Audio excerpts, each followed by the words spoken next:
Assalamualaikum warahmatullahi wabarakatuh. Alhamdulillahirabbil alamin. Wassalatu wassalamu ala asrofil anbiya'i wal mursalin Sayyidina Muhammadin wa ala alihi wa sahbihi ajmain. Apa kabar para pemirsa Penai Zawa dimanapun Anda berada? Semoga kita semua dalam keadaan sehat walafiat, selalu dalam lindungan Allah Subhanahu wa Ta'ala. Dan juga kita terus bersemangat dimanapun kita berada. Puji syukur kita panjatkan kehadirat Allah karena hari ini kita bisa jumpa lagi dalam acara podcast Penai Zawa yang bersama saya Erlina Fauziah dari Kecamatan Cempaka Putih. Alhamdulillah pagi ini kita kehadiran narasumber yang luar biasa, yaitu Al-Ustadz Al-Mukarram Bapak Zulfikar Fahmi MA. Alhamdulillah, apa kabar Ustadz? Alhamdulillah baik kabarnya, Bu Elin sehat? Alhamdulillah. Jadi hari ini Ustadz Ya. kita akan mengangkat tema yang sedang populer, Ya. yang lagi in di media massa, di media sosial, juga di media televisi. Ya. Nah ini mungkin sangat relevan juga dengan para generasi milenial, juga generasi Z yang sedang mempersiapkan untuk menjadi calon pengantin, yang mempersiapkan untuk berumah tangga, menjadi membina keluarga yang akan juga menghasilkan anak-anak, keturunan yang sehat. Ya. Dan ini tentu akan bermanfaat ya Ustadz ya, untuk generasi selanjutnya menjelang generasi Indonesia emas. Nah ini Ustadz, stunting ini mungkin banyak sekali para calon pengantin dan juga mungkin ibu-ibu muda yang mempunyai anak yang masih dalam masa pertumbuhan, mungkin belum paham apa sih sebenarnya stunting ini. Nah, Ustadz mungkin bisa jelaskan, silakan Ustadz. Ya, untuk stunting ini secara masyarakat luas masih menganggap apa sih stunting gitu ya. Pada zaman dulu kok nggak ada stunting, kok nggak ada program stunting itu sendiri. Sedangkan sekarang digalakkan ada apa? Apakah Indonesia tidak baik-baik saja? Nah itu kan, maka stunting sebenarnya adalah sebuah permasalahan gagal tumbuh pada anak di usia emasnya sehingga bisa lebih pendek. Dan ini akan menjadi problem bersama ketika seorang anak ini nanti tidak tumbuh dengan maksimal, berarti kan terganggu secara... Ciri-cirinya apa tuh Ustadz ya kalau anak-anak yang stunting itu Ustadz? Ya secara stunting lebih pendek tingginya daripada seharusnya, dan itu kan bisa dilihat secara grafik di buku kesehatan, kita bisa lihat. Terus apanya lagi Ustadz, misalnya kalau bisa dilihat dari bukan hanya fisik aja berarti ya? Ya secara yang pasti yang pertama akan dilihat secara fisiknya, kemudian juga perkembangannya. Kenapa kok nih anak ditimbang di unit-unit kesehatan, misal di posyandu, di puskesmas, kenapa kok nggak naik ya? Kenapa ini? Nah itu adalah tanda-tanda. Tinggal bagaimana orang tua, sebagai orang tua ada kepedulian, ada awareness di sana sehingga buru-buru nih kita ke unit kesehatan sehingga bisa tertangani dengan baik. Oke, baik. Jadi kalau penyebab dari stunting itu sendiri mungkin dari faktor orang tuanya ya kali Ustadz ya? Iya bisa.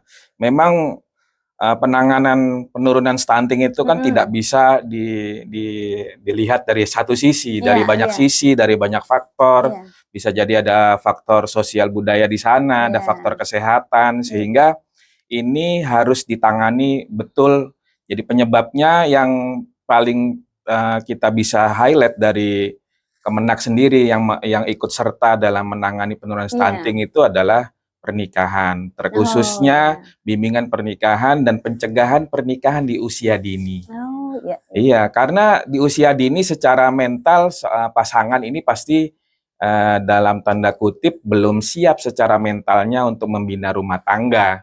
Dan ini sangat-sangat betul diawasi dan diperhatikan betul oleh Kementerian Agama sehingga jangan sampai pernikahan dini ini menjadi populer.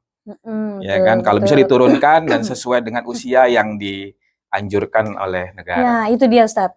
Kan memang kalau kita lihat stunting itu kan kaitannya dengan kesehatan ya Ustadz ya. Saya pikir dengan kaitannya dengan kesehatan itu hanya Departemen Kesehatan aja, Kementerian Kesehatan aja yang menangani ini kan.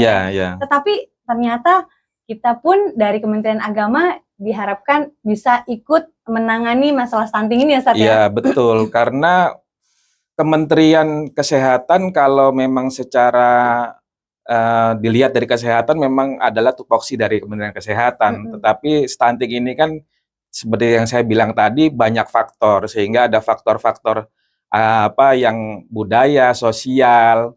Kalau kita Bu Elin pernah melihat bahwa di masyarakat kita masih ada yang lebih mengutamakan makanan untuk ayah, untuk bapak itu lebih besar, ayamnya lebih besar, porsinya lebih besar. Padahal kan ketika ibu hamil saja, untuk awal kita lihat ibu hamil itu kan memerlukan nutrisi, gizi yang penting untuk perkembangan dari janin itu. Betul. Oh, jadi memang Kementerian Agama itu punya peran penting juga ya Ustadz ya, dalam menangani masalah stunting ini ya. Jadi dari calon pengantin tersebut diberikan pembinaan tentang bagaimana untuk mempersiapkan diri untuk melahirkan anak-anak yang sehat nantinya ya Ustadz. Iya, betul. Oh, jadi maka itu saya juga agak bingung nih tadinya nih, kenapa Kementerian Agama juga menangani masalah stunting? Iya. Nah, rupanya dari situ titik awalnya ya Ustadz ya. Dari titik awalnya. Oke, terus kira-kira tantangannya apa sih nih Ustadz yang misalkan untuk penanganan stunting ini Ustadz? Iya.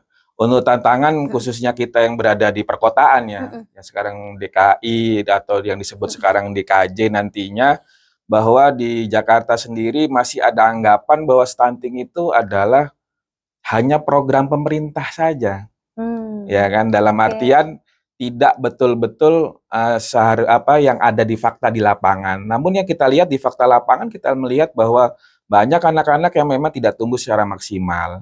Sebagai contoh, kita mengambil perbandingan ya dengan negara-negara lain, contoh negara Jepang yang masih punya ras yang sama dengan Indonesia, itu kita lihat tingginya jauh melebihi kita, padahal dahulu kita punya tinggi yang rata-rata sama dengan orang Jepang. Berarti secara tinggi itu juga akan mempengaruhi kesehatan badannya, sehingga itu akan betul-betul mempengaruhi kinerja daripada otak itu anak sendiri. Oh iya, kalau otaknya nggak cerdas, nanti generasi selanjutnya nggak cerdas ya Ustadz ya. Nah benar banget itu. Nah mungkin juga kayak stunting itu dianggap orang adalah sesuatu hal yang buruk. Artinya pada saat menemukan stunting di rumahnya mereka malu untuk pergi ke pelayanan kesehatan karena dianggap tidak mampu gitu ya Ustadz kali ya Ustadz ya. Betul, iya.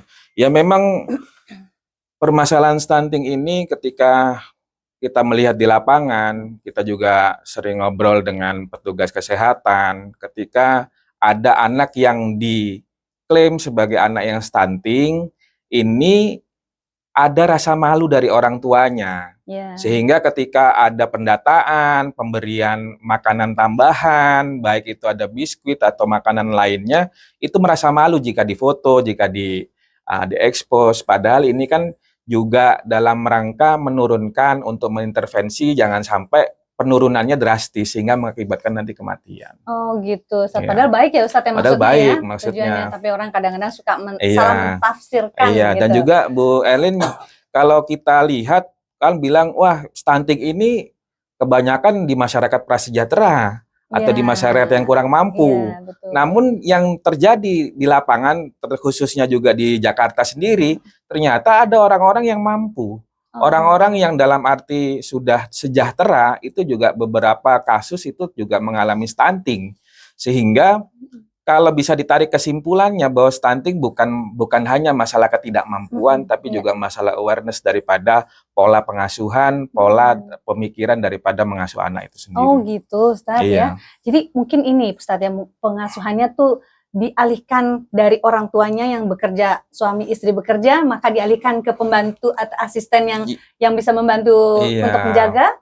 Akhirnya gizinya tidak terpenuhi, makannya tidak maksimal, gitu kali Ustadz ya. Iya betul, karena kan orang tua bukan hanya sekedar memberi uang, bukan hanya sekedar mencarikan pengganti, tapi orang tua kan sebagai contoh suri tauladan, sehingga anak itu bisa tumbuh baik secara mentalnya, fisiknya maupun secara rohaninya, sehingga bisa mengambil contoh. Kalau hanya diserahkan ya ditakutkan tidak sesuai. Karena kan kalau bukan anak sendiri kadang memang secara tanggung jawab, kepeduliannya mungkin sedikit agak kurang. Iya, Iya, betul. betul Ustadz. Nah, oke Ustadz.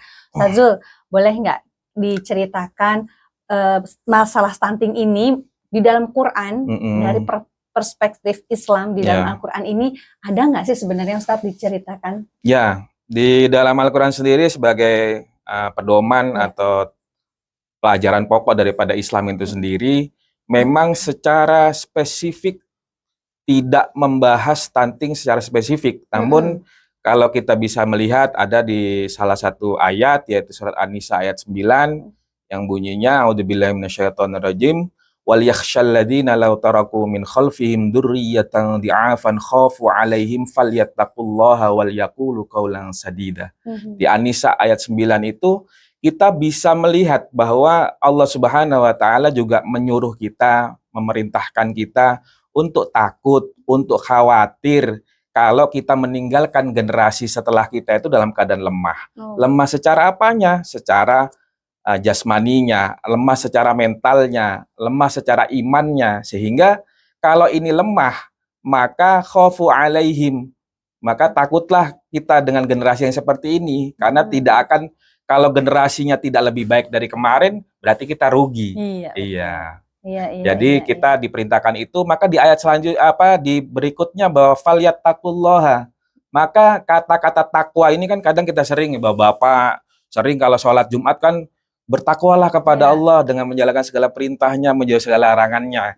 Nah, ini dalam rangka stunting ini juga bahwa perintah Allah untuk menjaga anak itu supaya bisa hidup dengan layak, hidup dengan sehat, hidup dengan apa yang sudah disesuaikan oleh Allah Subhanahu wa taala. Masya Allah, luar biasa ya Ustadz ya. Jadi di Quran pun sudah Allah sudah memberikan peringatan gitu bahwa kita harus menjaga anak keturunan kita supaya tidak meninggalkan generasi selanjutnya yang lemah ya Ustadz ya.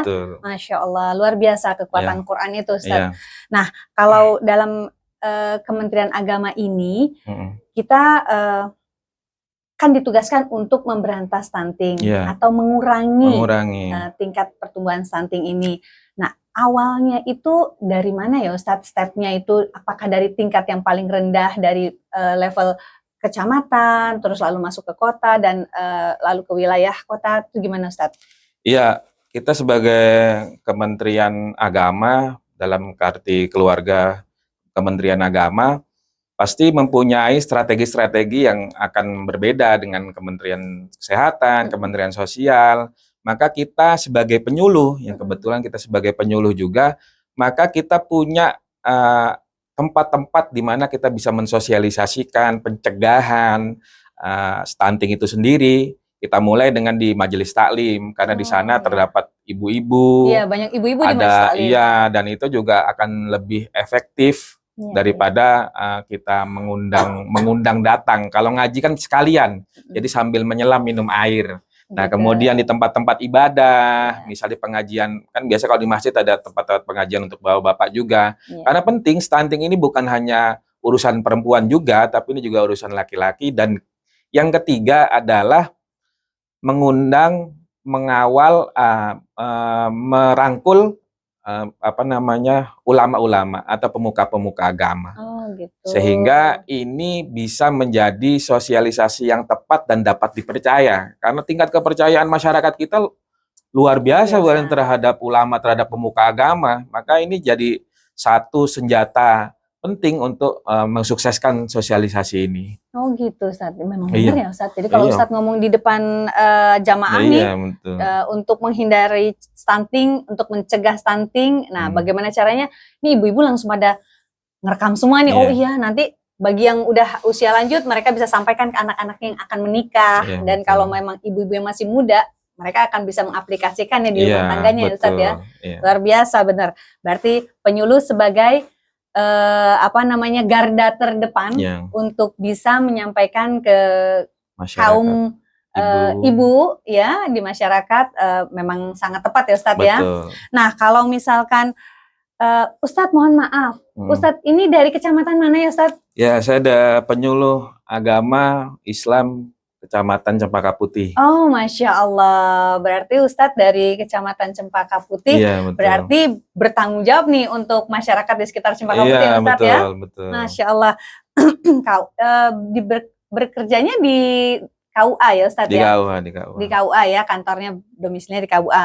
Nah, jadi dalam mencegah stunting ini di wilayah Cempaka Putih, apakah banyak ditemukan kasus-kasus stunting, Ustadz? Ya, di wilayah kami juga mengalami sama yang dialami se-Kota Jakarta, baik di kecamatan maupun di wilayah mengalami kenaikan. Jadi yang diharapkan oleh pemerintah pusat, khususnya Pak Presiden Joko Widodo, dan mengharapkan stunting itu turun ke angka 14%. Iya, iya. Maka ini kita mengejar ini, walaupun itu berat, maka kita berusaha semaksimal mungkin untuk memberikan pemahaman yang penting. Karena gini, Berlin, ketika kita melihat stunting itu kan tadi pencegahan secara kesehatan sudah pasti. Iya. Namun pola pikir, pola kebiasaan yang dilakukan masyarakat itu kan perlu penegasan kembali, perlu mengingatkan kembali bahwa ini adalah tugas bersama, bahwa ini adalah banyak faktor di dalamnya, sehingga kita harapkan ada kolaborasi yang luar biasa di antara semua sektoral, sehingga itu akan memberikan dampak yang kalau kerja sama-sama kan hasilnya besar daripada kerja sendiri-sendiri. Itu sih, Bel. Oh, itu ya, baik, Iya. baik Ustadz. Luar biasa. Ini sangat inspiring banget ini pengalaman. Jadi mungkin masyarakat yang terutama generasi Z dan generasi milenial yang sedang menuju ke proses pernikahan ini bisa dapat masukan dari para penyuluh ya, Ustadz ya. Betul. Jadi baik Ustadz. Jadi gini Ustadz, kita juga dibatasi oleh waktu. Betul. Mungkin ada closing statement dari Ustadz dan mungkin bisa disampaikan kepada pemirsa Penai Zawa. Silakan Ustadz. Ya, bagi para calon pasangan muda diharapkan jangan menikah dini, ditunggu waktunya sampai tepat, karena pernikahan itu bukan cepat, tapi tepat. Nah, yang kedua, itu tadi yang pertama, yang kedua bahwa masalah stunting itu permasalahan yang banyak faktor di dalamnya, sehingga bukan hanya isu kesehatan belaka, namun juga harus ada isu-isu lainnya, sehingga perlu kerjasama antar kementerian, antar sektoral, semua bareng-bareng gotong royong untuk mengatasi namanya stunting ini, sehingga angka stunting bisa turun, bahkan syukur-syukur nanti bisa jauh dari kata ada. Dan kemudian yang perlu digarisbawahi sesuai dengan arahan daripada Wakil Presiden Republik Indonesia, Bapak Kiai Haji Ma'ruf Amin, beliau juga menjelaskan bahwa memesankan kepada kita sebagai penyuluh bahwa permasalahan stunting adalah panggilan agama. Dan kemudian bahwa dengan stunting ini, dengan mencegah stunting itu kita bisa menjaga maqasidus syariahnya. Jadi pokok-pokok daripada syariat itu tujuan-tujuan daripada syariat itu bisa berjalan. Yang pertama hifdzuddin. Yang pertama hifdzul aql. Jadi supaya anak-anak kita ini nantinya jangan sampai akalnya kurang atau perkembangan otaknya kurang. Kemudian hifdzul nasl, yaitu mempertahankan jangan sampai anak-anak kita ini meninggal di usia dini atau di usia bayi, sehingga bisa meneruskan generasi-generasi berikutnya lebih baik. Yang kemudian di situ ada hifdzun nafas, bahwa agama Islam menyuruh kita untuk menjaga nyawa. Satu nyawa bagaikan kita menjaga banyak nyawa. Mungkin itu, balance. Alhamdulillah, Masya Allah, luar biasa. Ini membuat kita lebih aware ya, lebih paham bagaimana untuk menghindari stunting tersebut. Baik, para pemirsa Penai Zawa ya dimanapun Anda berada, inilah podcast kita pada hari ini. Mudah-mudahan apa yang disampaikan oleh Ustadz Zul bisa bermanfaat buat kita sekalian.